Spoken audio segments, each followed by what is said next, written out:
దీనికి సంబంధించిన కాడ ఏదైతే పెట్టుబడుల సాయం ఉన్నది, పెట్టుబడుల సాయం దాన్ని ఊసలేదు, దాన్ని మర్చిపోయారు. అంటే ఊరికి అనవసరంగా ప్రెస్ మీట్లు పెట్టడం, అనవసరంగా మీకు ఎల్లో మీడియా ఉంది కదా దాన్ని హైప్ చేసుకోవడం, మేము రైతులకు ఇది ఇచ్చాము అది ఇచ్చాం. మీరు ఇచ్చిన సూపర్ 6 హామీలు ఏమైనా కానీ దేవుడికి ఎరగాలి, కానీ కనీసం రైతులకు మనకు కనీసం 3 ఏళ్ళు మనం నోటే పోతున్నాయంటే రైతన్నలు ఈరోజు చేసే కష్టం, రైతన్నలు చేసే కష్టం ఈరోజు వాళ్ళకి అందాల.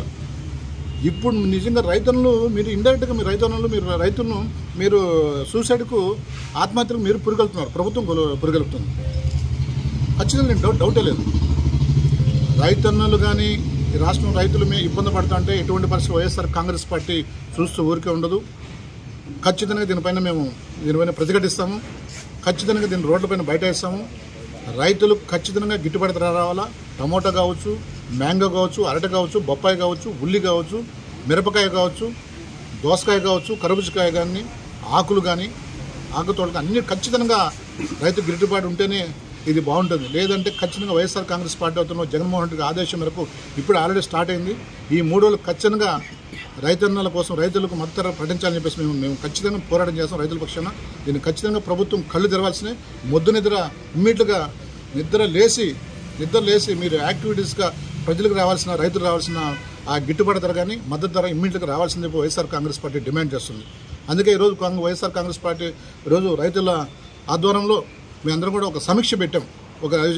ఎంతమందికి రైతు మీరు ఎంత వేశారు, పంట ఎంత వేశారు, దాదాపు 30-40 వేల హెక్టార్స్ రైతా ఈరోజు అరటి కావచ్చు, బొప్పాయి కావచ్చు, మ్యాంగో కావచ్చు, దాదాపు దగ్గర డైరెక్ట్గా ఇండైరెక్ట్గా 2 లక్షల ఎకరాలు ఈ ప్రాంతంలో ఉన్నాయి రాయంపేట డివిజన్లో మొత్తం టోటల్గా.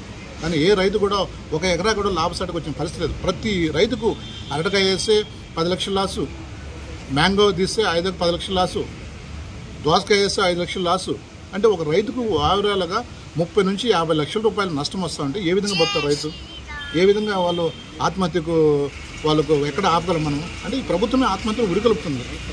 కాబట్టి ఇప్పటికైనా మానుకొని రైతుల పక్షానికి చేసిన మీరు తప్పును మీరు చంపలు వేసుకొని రైతులకు ఇమీడియట్ గిట్టుబాటు ధర ప్రకటించాలని చెప్పేసి కోరుతున్నాం. మీరు ముందే ఎందుకు పెంచకూడదు? మీరు రైతుల పక్షాన్ని అన్నారు కదా, రైతులు మంచిగా అంటున్నారు కదా, ముందే ఎందుకు పెంచకూడదు? రైతుల పక్షాన ఒక అఖిలపక్షాల సమావేశం ఏర్పడండి, రైతులను పిలిచండి, జిల్లాలో రైతులను పిలిచండి, సమావేశపరచండి.